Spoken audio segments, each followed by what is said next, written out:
den Rechten. Bir müşteri olan Den rechten Teil an der Nordseite.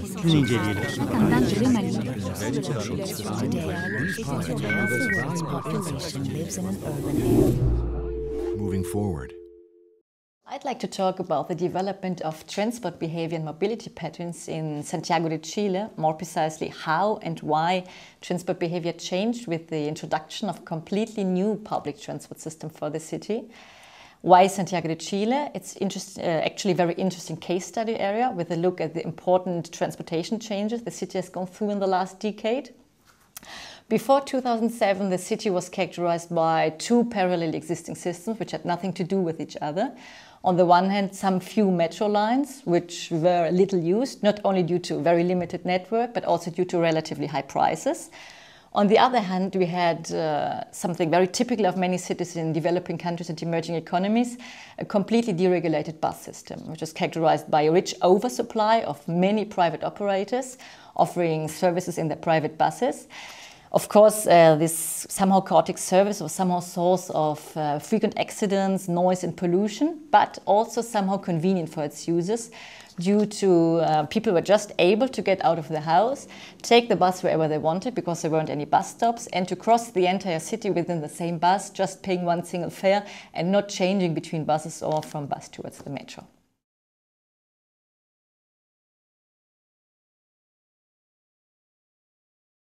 Anyhow, with a look at the noise and pollution and frequent accidents, also to the fact that more and more people try to avoid to take these somehow chaotic buses and to go by private car if they had one, public authorities decided to completely modernize the existing system and to introduce a so-called bus rapid transit system. This vocabulary describes a system where buses, similar to like a metro or tram system, run entirely on their own corridors. They are high capacity, very comfortable, articulated buses which can capture a lot of passengers. And normally a bus rapid transit system also includes, similar to a metro, a specific ticketing system and a specific sophisticated passenger information system.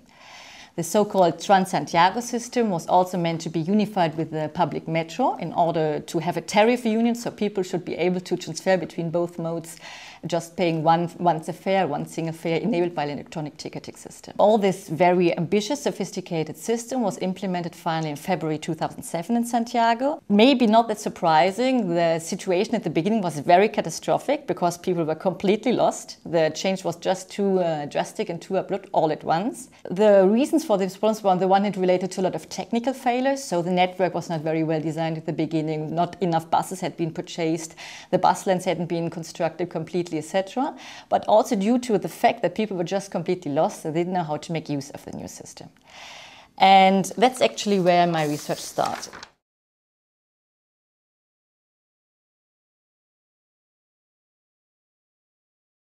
I wanted to see what are exactly the problems for the people and what impact these problems have on their way to move within the city, so on the way to construct their daily life and on their general organization of daily activities. And for this purpose, I selected 5 out of 37 different city districts, which are very different concerning one's their income situation, so low, medium, high, average incomes, and also concerning their accessibility conditions. So some have access to the metro, some not, some depend exclusively on bus-based transport, and which is important to understand, especially the higher income areas often have very good access to the car, while the lower income areas, especially in the periphery, normally depend exclusively on public transport. We call this captive ridership, which means they don't have any alternative, they have to go by public transport.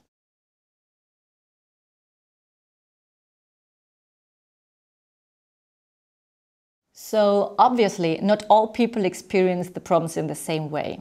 As I said, it really depended on how much people depended on the use of public transport. And I prepared 4 maps where you see the 37 districts of the metropolitan area. Green value always demonstrates a low value and red value always a high value.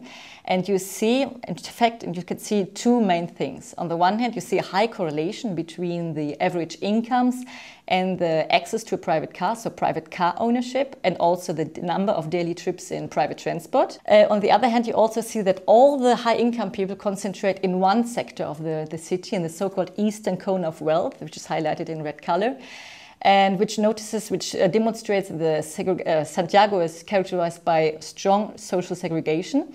And people living there are in a double sense better off, because on the one hand, they have good access to the private car. They don't depend on public transport, which means they have high mobility accessibility. But on the other hand, they are better off because in this area, all important shopping, leisure, working, and recreation facilities concentrate, so they don't have to move far, even though they are more mobile than other people.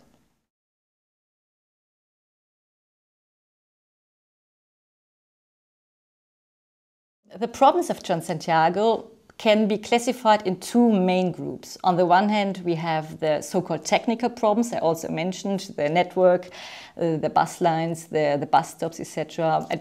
Obviously, these things didn't work very well at the beginning, but the solutions are rather obvious, even though they take time and cost. The solutions were done subsequently in the 3 years after the implementation of Santiago. But there's also a whole palette of problems related to people's travel competencies, skills, habits, and preferences. And those problems turned out to be much more long-lasting and difficult to resolve than probably public authorities had expected at the beginning.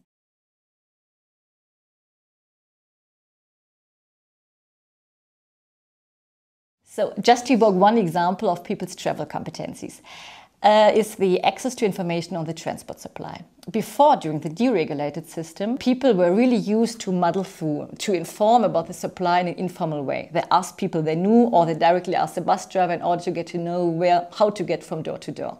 Now, the Santiago, as a much more sophisticated system, is based on a proper passenger information system, including network maps, including an internet platform, a telephone hotline, etc. And as you can see here on this graphic, independence of the level of education of people, lower educated people still rely, even in the Santiago, on informal information sources, which is much more difficult now than during the deregulated system. And only the higher educated groups really make use of this internet platform, network maps, etc. And according to this, on the second chart, you also see that people themselves declare different easiness or difficulties to use the Santiago. People with a lower level of education accordingly declared to find the Santiago very difficult to use, while higher educated groups normally didn't have any problems. But in that sense, you also have to see that those people rarely use public transport. So they don't depend on it, and evidently it's easier for them.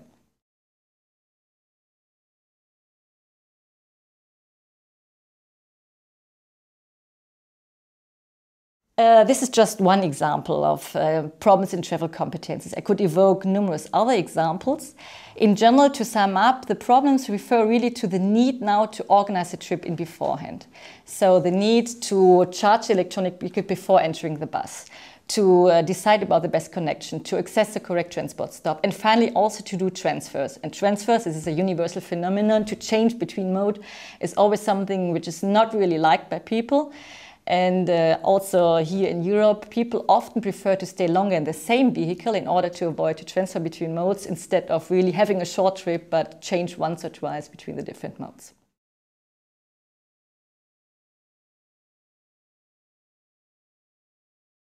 That's about the problems. I'd still like to talk about the impacts this problematic transport system had on people's daily life. And in my survey, about 12% explicitly justified to have changed their travel patterns and their daily travel behavior due to problems with the Santiago. And these people were especially, again, captive riders, which are mostly lower income people without access to a private car, elderly, and also many women, because women still don't have always a driving license in Santiago de Chile. And those people, first of all, they travel less, especially for leisure purposes, which means now many trips, especially for leisure purposes, they used to do during the deregulated system, they just have skipped and they prefer to stay at home. They travel shorter distances, which means they remain more often close to their place of residence, where they can walk or cycle to in order to avoid motorized transport.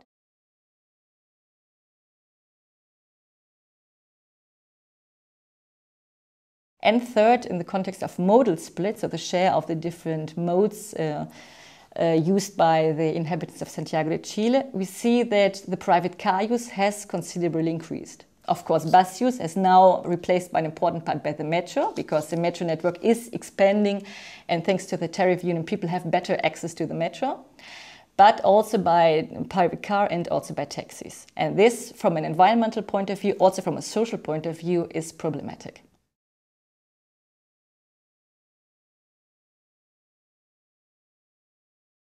This brings me to the conclusion. I want to stress three main things. First of all, concerning the travel competencies, I'd like to stress that in areas or in regions where important transportation changes are on their way, people have really to be taught and to learn how to make use of a new system. Changes should never be too drastic, too abrupt. People have to get introduced smoothly into the new system, otherwise they won't be able to make use of it.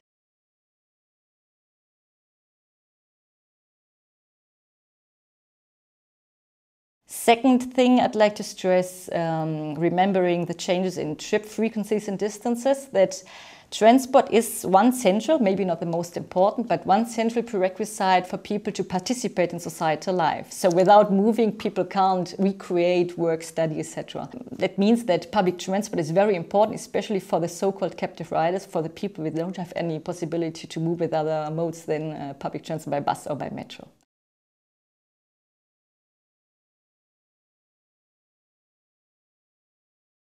And third, last but not least, also linked to the second one, there's still the fact that many people now prefer to go by private car instead of going by bus, even though the objective of Santiago was also to attract previous car users as new public transport users.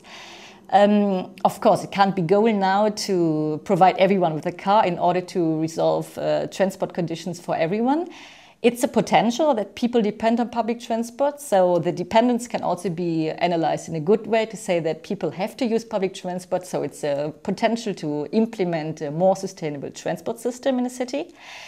But in that sense, it's not enough to provide only a more or well-working public transport system. It has also to be worked about the car and its attitudes. So on the one hand, of course, car can become less attractive by restrictions and by becoming more expensive, but we also have to work about the reputation of the car. In Santiago, and I think also elsewhere, the car continues to be an important symbol of status, of independence, privacy, comfortable traveling, the maximum of mobility. And as long as people don't get aware of the problems related to frequent car use, such as congestion, pollution, space consumption, etc., they will never be willing to shift towards alternative modes, such as public transport. Seite sowie den Ausweis in Rechten.